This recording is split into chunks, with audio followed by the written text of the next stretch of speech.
Hello learners, I welcome you all to the 15th lecture of the course International Investment Law and the Environment, and this lecture will be talking about Investment Protection Standard Part 2. That is, we'll be discussing about fair and equitable clause that you find in an international investment agreement. FET clause is a very popular clause and a clause that an investor really likes, and a clause that generally the host states dread. Why? Because of the interpretation that has been given by arbitral tribunals. Ideally, if we look at the traditional international investment agreements, there will be one provision that will say investors have to be treated in a fair and equitable manner. That's what the provision will say. So initially, this provision was not invoked much, but even if you can't meet the higher threshold for expropriation, you could still, as an investor, you could still say that a particular measure of the host state has violated the FET clause. The possibility of a successful violation was higher in case of an FET clause, because basically the treaty is merely saying the investor has to be treated in a fair and equitable manner. What amounts to fair, what amounts to equitable, that is not discussed anywhere. So the practice started happening where the tribunal would first will identify the scope of FET clause, then it will apply the identified scope to the facts of this particular case. So over a period of time, we could say, whenever I discuss about this to in Indian classroom, I would talk about how this provision is very similar to Article 21 of our Indian Constitution. Because if we know all of the fundamental rights, they've all been interpreted as a tenet of Article 21, right to livelihood, right to education. So then now we have a separate right to education and all of that. But eventually all of these rights were essentially all of these rights were actually interpreted as a part of Article 21, right? So Article 21 again of our Indian Constitution is just 2 lines, but it contains a multitude of rights that had come out through interpretation by Indian courts.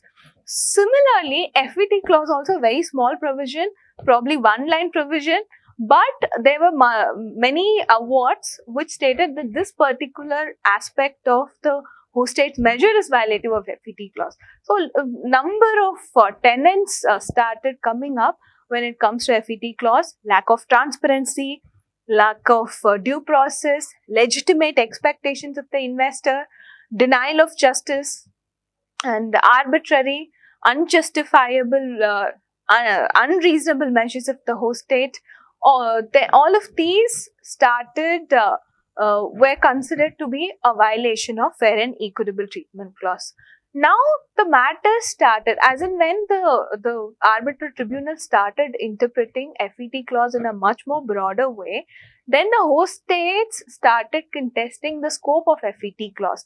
Sometimes you would find the FET clause is a qualified clause. It's not if it merely says investors shall be treated in a fair and equitable manner, then that is an unqualified clause.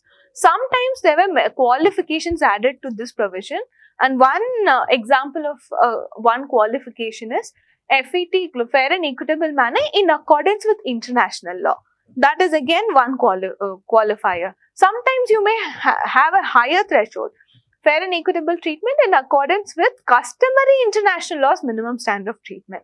We've already discussed in the previous videos with regard to minimum standard of treatment. So sometimes FET clause is tied to minimum standard of treatment itself. So what is that minimum standard of treatment? We had one whole discussion on the content of minimum standard of treatment and how generally Nice standard is considered to be the content of minimum standard of treatment. So host state would say that since FET clause is tied to customary international laws minimum standard of treatment, the ratio, the decision given in NIR case or the NIR standard has to be shown by the investor to say that there was a violation of FET clause. That would be one of the contention. So we could see that on one end of the spectrum is tying FET clause to customary international's minimum standard of treatment, because that raises the bar for an investor to prove a violation of FET clause. On the other hand, on the other end of the spectrum, we see an autonomous FET clause, mostly one line provision which says an unqualified FET clause. In between, there could be many other provisions that you may find in an international investment agreement that may range from either referring to international law or spelling out certain elements. Spelling out certain elements is what countries these days are doing. Even India is doing the same thing.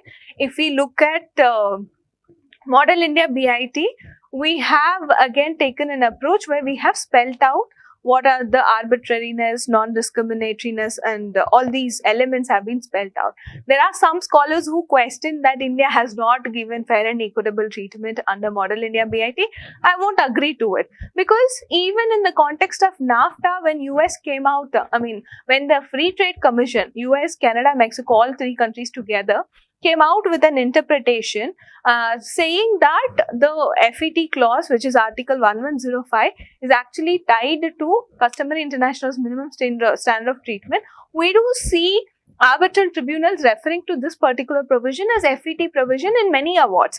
Then why can't we sort of say that the minimum standard of treatment that we had promised in Model India BIT to be one form of fair and equitable treatment? Fair and equitable treatment can range from tying it to international law or customary international law, spelling out the contents, right? So the approach that Indian government had taken, or India had taken in Model India BIT 2016, is spelling out the elements that could constitute the violation, right? Violation of the bilateral investment treaty. So I do feel that we had promised fair and equitable treatment. In essence, in spirit, we had promised them, even if we had not used the word fair and equitable in the bilateral investment treaty. And that's my personal opinion. So I very strongly disagree with people who criticize Model India BIT by saying that it does not contain a fair and equitable treatment provision. I do not agree with that particular view. So these are the ways in which you can spell out the what sort of protection that you want to give to the investor as per the needs of the country. So country could do it, and this seems to be the practice because many arbitral tribunals have given very wider interpretation.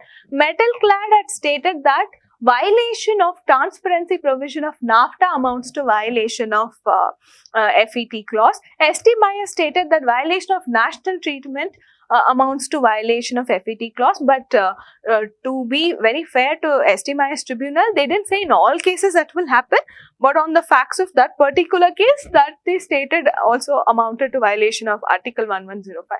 So when these interpretations started coming up where the tribunal linked up FET to another substantive protection, that became problematic for the host state. So now we can see that the countries are increasingly spell out what are the protection that they want to guarantee under the fair and equitable treatment clause itself. But this particular provision is now gaining popularity, and almost in all cases you will always find an investor making a claim of violation of fair and equitable treatment, and this is where the success of the claim is also higher compared to other provisions of the bilateral investment treaty or treaty with investment provision. But for the purpose of our course also, FET clause is very important because many environmental regulatory measures, even though they cannot be considered to be indirect expropriation because of the high threshold, there are chances that they may be considered as violation of fair and equitable treatment clause. So for this particular reason, since this particular provision is very important to the scope of our course and for integrating environmental principles within the field of international investment law, we will again revisit our discussion with regard to the contemporary jurisprudence of FET clause.